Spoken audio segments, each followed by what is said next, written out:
ખૂબ સરસ એક નાનકડો પ્રસંગ સાંભળવા જેવો, મજાની વાત. એક ગુરુ ને એક શિષ્ય બંને દ્વારિકાની યાત્રા કરવા માટે નીકળેલા. ગુરુ ઘણીવાર પોતાના શિષ્યને જ્યારે રાજી હોય ત્યારે એમ કહેતા કે બેટા, જ્યારે મારો અંતકાળ આવે ને હું જ્યારે દેહ મૂકું ત્યારે દેવતાઓ મને લેવા માટે આવશે અને ત્યારે ઢોલ નગારા અને શરણાઈયું વાગશે. દેવતાએ વાજિંત્રો વાગશે, તું જોજે, તને સંભળાશે.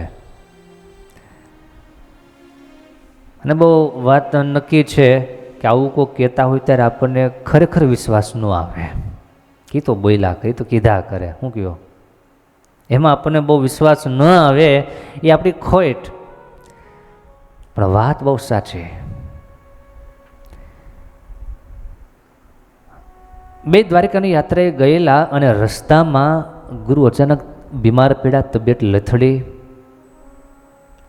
ખ્યાલ આવી ગયો કે હવે આ શરીર રહેવાનું નથી, હવે આ શરીર પડી જવાનું, એ વાત પાકી. એટલે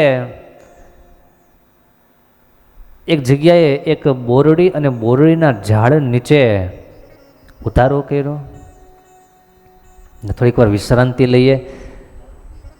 ગુરુજીએ ત્યાં દેહ મૂકી દીધો.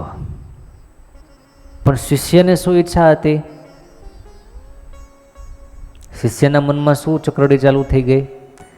ઓલા ઢોલ નગારા કેમ ન વાગ્યા? ગુરુએ કીધેલું કે હું જ્યારે દેહ મૂકીશ ત્યારે ઢોલ નગારા વાગશે, દેવતાએ વાજિંત્રો વાગશે અને દેવતાઓ મને લેવાને માટે આવશે. એ મહેલું કાંઈ ન થયું, પીપુડી ન વાગી. શિષ્યના મનમાં થોડીક એક શંકા રહી ગઈ, સંશય રહી ગયો. પોતાના ગુરુની વિધિ તો પૂર્ણપણે કરી, દ્વારકાની યાત્રા પણ કરી, પરત પાછા રામાનંદ સ્વામી પાસે આવ્યા અને રામાનંદ સ્વામી એમને જોયા. સ્વામી કે, સાધુરામ મૂંઝાયેલા છો, તમારા ગુરુ ક્યાં? રામાનંદ સ્વામી અંતર્યામી પુરુષ, બધું જાણે, પણ સ્વામીએ સ્વાભાવિક પૂછ્યું. એટલે પેલા શિષ્યએ કીધું કે ગુરુદેવ, મારા ગુરુ તો ધામમાં ગયા, દેહ મૂકીને દેઉલ થઈ ગયા, પણ મને એક વાતનું દુઃખ છે. કે શું? ગુરુએ કીધેલું કે હું જ્યારે દેહ મૂકીશ અને ત્યારે દેવતાઓના વિમાન લેવાને માટે આવશે, દેવતાએ વાજિંત્રો વાગશે, પણ એવું કંઈ થયું નહીં. રામાનંદ સ્વામી કહે, એમાં એવું છે, કાંઈક વચમાં સમસ્યા આવી ગઈ છે. સમસ્યા કેવી? હું તને એક સવાલ પૂછું, તને ખ્યાલ આવે તો કે શું? તું અહીંયાથી જા, તારા ગુરુ કયા ઝાડ નીચે બેઠા દેહ મૂકો તને મળી જાય. જે બોરડી નીચે તારા ગુરુએ દેહ મૂક્યો એ બોરડી તને મળી જાય ખરી? અહીંયા બેઠા બેઠા રામાનંદ સ્વામી સમજે, જાણે કે આ વ્યક્તિ, આ મહાપુરુષ બોરડી નીચે ધામમાં ગયા છે, દેહ અવસાન થયું છે. પેલા સાધુ કહે છે, હા, ગામનું પાદર હતું, એ પાદર મને યાદ છે. અને પાદરની બરાબર બિલકુલ સામે બોરડી સરસ હતી, આજુબાજુમાં જે ઝાડ હતા એ નિશાની પણ મને યાદ છે. રામાનંદ સ્વામી કહે, તો જાઓ, એ બોરડીમાં સરસ મજાનું સૌથી મોટું પાકું બોર તમને દેખાય, તમારું મન ત્યાં લોભાઈ જશે એવું સરસ મજાનું બોર છે. એ બોર તમે ખોલજો અને એમાં તમને તમારા ગુરુના દર્શન થાય. પેલો શિષ્ય આભો બની ગયો કે આવું શક્ય કેમ છે, આવું કેમ થઈ શકે? પણ રામાનંદ સ્વામી અહીંયા બેઠા બધી નિશાની આપે, એટલે હવે તો બીજું કંઈ બોલાય નહીં, જઈને જોવાનું જ રહ્યું. પેલા શિષ્ય ગયા.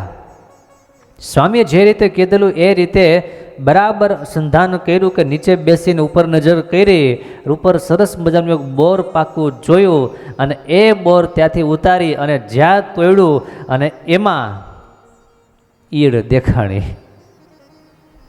સ્વામી કે તને તારા ગુરુના દર્શનની બોરમાં થશે. આવું સ્વામીએ કીધું. એ બોર લઈને આવ્યા રામાનંદ સ્વામીની પાસે કે લ્યો સ્વામી, આ તમે કીધું એ પ્રમાણે આવું મને મળ્યું છે.